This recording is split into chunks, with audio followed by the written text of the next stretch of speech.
আসিফ মাহমুদ সাহেব, আপনার কাছ থেকে এই ধরনের কথা আমরা আশা করি নাই। আপনি যে কথা বললেন যে শিক্ষকরাই বেকার তৈরি করে, আবার বলে বেতন বাড়াও। আপনি কি বুঝেন? আপনি কি বুঝেন শিক্ষকরা শিক্ষকরা কি বেকারত্ব তৈরি করে? প্রত্যেকটা বিগত সরকার যারা ছিল, সরকাররা বেকারত্ব তৈরি করে। কর্মসংস্থান করে দেন, কর্মসংস্থান করেন।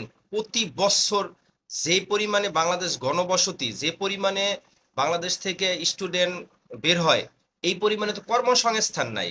তাহলে তো অটোমেটিক বেকার হবেই। তাহলে আপনি বলতেছেন শিক্ষকের আপনি দায়ভার দিতেছেন। শিক্ষকের কিসের এ জায়গায় দায়ভার? শিক্ষকের কোনো দায়ভার নাই এখানে।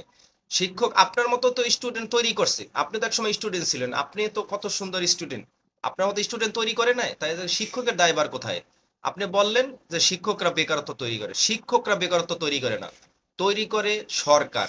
সরকারে যে থাকে সে তৈরি করে। সরকারে কর্মসংস্থান করে দেয়।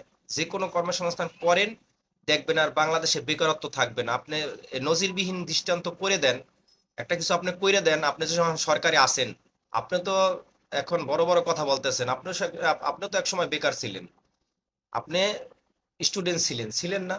এখন আপনি কর্মসংস্থান করে দেন, তাহলে আপনাকে সবাই স্মরণ করবে। কর্মসংস্থান করেন, বাংলাদেশে বেকার থাকবে না। আর শিক্ষকের সম্মান কেউ দিতে পারবে না। শিক্ষক, আপনি যে লেখাপড়া শিখছেন, আপনি শিক্ষকের সম্মান দিতে পারবেন?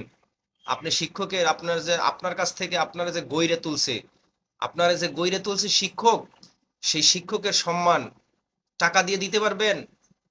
কোনোদিনও দিতে পারবেন না, জীবনেও দিতে পারবেন না। শিক্ষকের আপনি দায়ভার জীবনও এড়াইতে পারবেন না। শিক্ষকের যে সম্মান, শিক্ষকের আপনাকে মানুষ হিসেবে তৈরি করছে, এটা আপনার জীবনেও পারবেন না।